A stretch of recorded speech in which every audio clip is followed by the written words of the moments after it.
Hello everyone, welcome to another build video. Today I will be showing you the Immortal condition burst build that I have made in Guild Wars 2. The idea behind this build is having high survivability. This is gained through stealth, toughness, vitality, condition removal and health regen, while still maintaining the condition burst. The build strengths are easy disengage through stealth. Nobody is able to follow an invisible target. The stealth also brings you health regeneration, so you can heal up while being in stealth. Condition removal, if you got condi bursted, just chain a couple of stealth skills. That way you can remove all the condis, get your health back up to full, and while doing this, you will also gain initiative regen, so you can continue your bursts. We also gain short cooldown to our bursts. We can burst pretty much every 4 seconds. The stronger bursts require a little bit longer waiting time, but just a bleeding burst should be enough to put enough pressure on your opponent to get them killed. And finally, this is my favorite part of the build strength. You can laugh at any necromancer that attempts to condi burst you. Because you have the constant condition removal, they are not able to see you, and you can apply more conditions than the necromancer can do. Starting up with the traits, the build will look like this. Starting with 6 points in the Shadow Arts line. The Shadow Arts line is what allows us to gain our immortality. While being in stealth, we gain health regeneration, condition removal, initiative regen, and finally 2 might stacks every time we stealth. This trait line will be the reason that we can survive when heavily outnumbered. Most important traits to mention is the Shadow's Rejuvenation, which gives us healing while in stealth.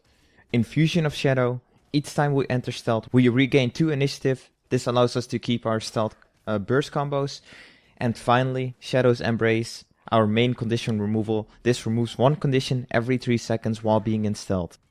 Important warning, when it comes to Last Refuge, this is the minor trait that you gain in the Shadow Arts line. The trait itself activates when you hit 25% health, and what it does is it puts you into a stealth.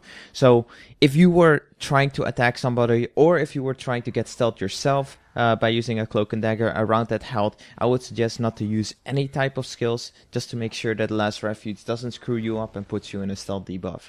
Next we move into Acrobatics. I've placed 2 points into this trait line. This is the one trait line you can vary on. I personally think the extra mobility and stealth, which we gain from the Fleet Shadows, gives me a high value since it allows me to reposition myself faster while being in stealth, which gives me the advantage over my opponents. However, if you think these 2 points can be spent elsewhere, you can do so. A good alternative would be Mug on Deadly Arts, which gives you the extra health regen, plus it also gives you Poison on Steel with the minor trait. Finally, we move into Trickery. We place 6 points in here. The first trait would allow us to drop caltrops when dodging. This allows us for extra pressure. A huge plus to this skill is that it does not reveal you, which means you can use it while in stealth to add bleeding while being safe. The second main trait is going to be the Bountiful Theft. This allows us to gain long duration vigor, which increases our survivability. Plus we can rip 2 boons from our opponents while stealing. What vigor does is it increases our endurance, and the endurance is our main stat for our dodges. So the faster we can regenerate our endurance, the more survivability we gain. The final trait of the Trickery line is Bewildering Ambush. Stealing also applies Confusion. Now, when my opinion comes to Confusion, it's our strongest condition in this game. When you apply it at the wrong moment to your opponent, they just drop that. It is best used when somebody is about to burst you. When you think he's going to use a lot of skills in a short amount of time, Confusion will completely destroy them. What Confusion does is, every single time they use a skill, auto attack, no matter what, it deals damage. Now that concludes our traits. Let's move into skills. Starting up with the healing ability, which is called Hide in Shadows. Hide in Shadows is one of our stealth abilities. This allows us to gain the extra survivability that we need through our Shadow Arts straight line, but also gives us the opportunity to burst our opponent with our main burst, which is a sneak attack on our pistol, or even just to remove the burning, poison, and bleeding by casting this skill. Next, I use Shadow Refuge. Shadow Refuge allows us to stealth a target in AoE. It lasts for 4 seconds, but during those 4 seconds you are able to stack up to 13 seconds of stealth. You can use this to save yourself when you're about to die or you're in a bad situation, or even save your friends. You can also use it offensively if you feel you need the extra health regen. Using Shadow Refuge and then using your auto attack will allow you to get lifesteal.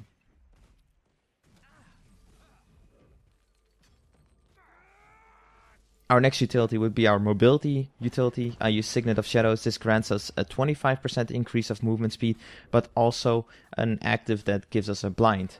Now, I use this just to move myself through world versus world or any kind of PvP. And just to keep up with my opponents, even in combat, it helps out a lot. Especially when you're trying to down a person. Because this skill does not interrupt you. You can actually use this while stomping. So if somebody's about to interrupt you, like a warrior is about to throw his hammer to knock you down while he's downed, you can use that to blind them exactly when he's about to throw the hammer, and this will always give you a safe stomp. Now I can understand that you do not think that the Signet of Shadows will give you enough value. There is an alternative for this. One that I could suggest would be the Caltrops. The Caltrops scatter Caltrops on a pretty huge area. What they do is they cripple your opponents and stack up bleeding. It has a decent duration. It's also unblockable. So if you want the extra pressure over the mobility, that is possible with this trait, with this utility. Our third utility is the Shadow Step, which is our stun break. If we get in trouble, you can use this to escape or even use it to get closer to your opponent that's trying to get away. It speaks for itself, so I won't be going in depth on it. Our final skill would be the Elite, the Basilisk Venom. Your next attack turns your foe to stone. Now it does have a 1 second casting time, so what I would suggest is try to get on top of your opponent because of our rune set that I will be going into soon. It gives us a huge bonus, but also while you're doing it in stealth, your opponent is not able to see that you're casting the Basilisk Venom, so they won't be prepared for it. This is mainly used to interrupt your opponent or just to get him stunned for a second so you can get your entire Condi burst off with ease.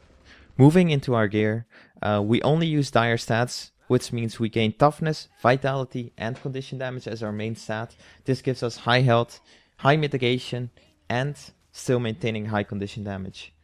Our runes will be the superior runes of the Krait. The superior runes of the Krait gives us higher condition damage and buffs up the duration of our main condition, which is bleeding, by 45%. On top of that, since we use our short cooldown Elite, we are able to apply bleeding, torment, and poison for 8 seconds to nearby foes every 45 seconds. And this is also the reason why you want to use your Elite while you're on top of your opponent. For the jewelry, it's also dire stat. I took the Exquisite Chrysocolla jewel, I'm not sure if you pronounce it like that, as the upgrade, which gives us condition damage, power, and vitality. Now you can vary from this, it's really up to you. Now I know dire is a bit hard to get right now, so in the description I will place the names of the jewelry that I bought so you can get it easily off the trading post without spending too much.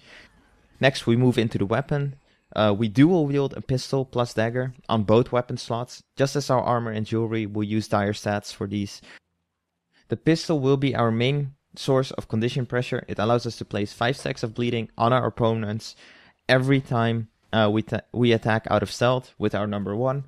The third skill, which is another important part of the pistol, which is the Shadow Strike. It gives us both survivability and condition pressure by allowing us to gain distance from our enemy while applying 2 stacks of torment. The number 2 and 4, I would say they are situational and hardly ever used by me unless I'm fighting with a party where it's needed to root or slow down our opponents. I think they cost too much for me to use them during our normal combat. The second most important skill of our pistol dagger combo is the Cloak and Dagger. This is our number 5. It allows us to stealth by hitting our opponents in close range. We just use this constantly to gain our stealth and start up our burst again with our sneak attack. There is actually an important trick to learn about this, especially when it comes to survivability of a thief. There's a way to stay permanently in stealth with the Cloak and Dagger. I will be making a separate video for this. I will post this somewhere in the top right of the video. It's not done yet, but once it's done, it should be there.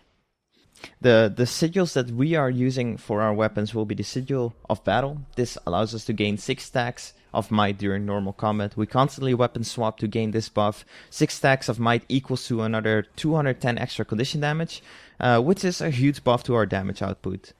On top of our might stacking that we gain out of stealth, we should usually be around 10 might stacks without problem. The second sigil is the Sigil of Doom. This is more of a preference. This allows us to place an extra condition on our opponent, especially with the huge amount of warriors with high health regen. We will be able to lower their healing by 33% and damage them at the same time, which is a huge plus. I hope you guys enjoyed the video. I will be creating 2 more videos. One will be the permanent stealth video, and another one might be a video that is going to be the strategy, how I open up, how I do the combat as a thief. Might even do one as an engineer. Let me know what you guys want to see. Hope you have a nice day.